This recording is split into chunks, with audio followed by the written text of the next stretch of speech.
The leading success secret, branding questions. In our previous video, we explored how God of tennis, Roger Federer himself, was able to stay relevant despite his age. Now we're going to talk about how you can recreate the same success without a tennis racket, but with branding. In our previous discussion, we talked about how Roger Federer managed to stay relevant in spite of his age. And now we're gonna dig a little bit deeper to understand what branding has to do with his success.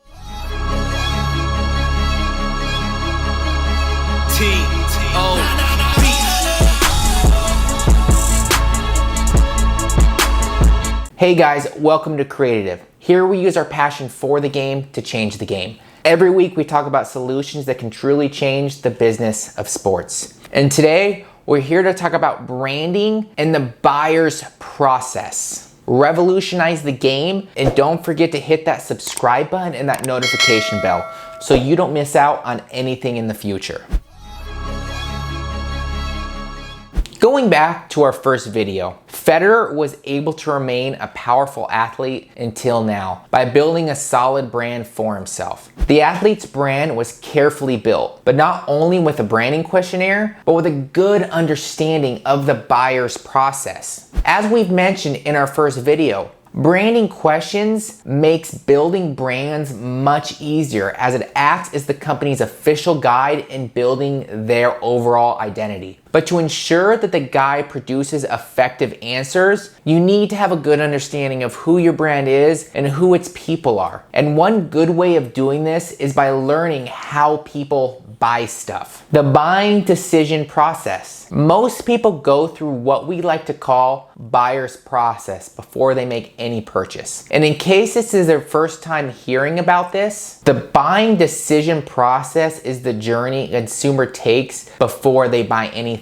They usually go through 5 stages, but oftentimes the process is not linear. Some start at the second stage or some start at the third. Regardless, the process tells us a lot how consumers pick their items. Stage 1, recognizing a need. Usually we don't really buy anything unless we see that there's a need for it. Maybe we saw a potential problem in our life resulting in us looking for a solution. For example, a hardcore Federer fan was inspired to give tennis a try. The only issue is that they don't have the right clothes for the sport. Now that we have a problem, we want it solved, and we start looking for a solution, we go to the next stage of the process. Stage 2, searching for information. The Federer fan is now looking up clothes that'll help them play the sport. They'll start looking for recommendations, they might ask friends, or they may just look up Federer's favorite brands. And doing their search, they end up with 2 options: the sportswear giant Nike and the Japanese clothing line Uniqlo. The fan realizes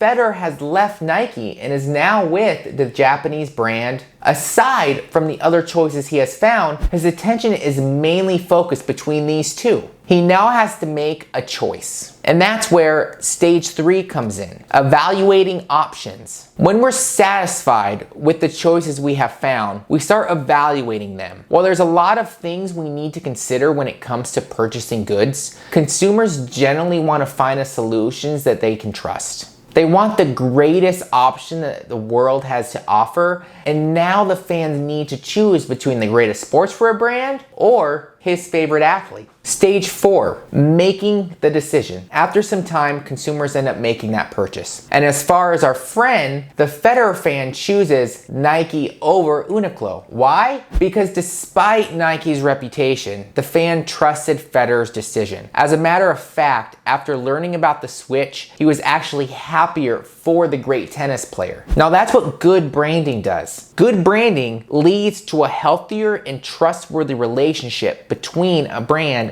and its consumer. If your brand is consistent with everything it does, your fans tend to trust you more. And because Federer is known for being an athlete that values both performance and fashion, his fans know that you can trust his decisions and recommendations. Now, you're probably wondering, what on earth does this have to do with branding questions? Well, the buying decision process has shown us that consumers go through a lot before before they purchase anything. We now know that they often think about a lot of things before making that buy. A branding questionnaire or branding questions in general ensures that the brand checks every box consumers have. From their logo development down to their website development, branding questions ensures that people know that they're worth every investment that they make. Going back to our previous video, which I'll link up there, these questionnaires are made to help companies discover their true identity, which then leads them to discovering the people they'll be serving. And because as a brand, we want everything to be consistent so that consumers trust us more. We'd want a guide that'll help us check if everything is cohesive with one another. Going back to Federer, the athlete wants to design pieces that are both great and affordable. Thankfully, Uniqlo does both for him. The Japanese clothing line shares the same value as him, and his fans can see that too. Building branding questions during the beginning process help you build websites or products that cater to you and your people's needs. It helps us find the middle ground for the direction we want to take.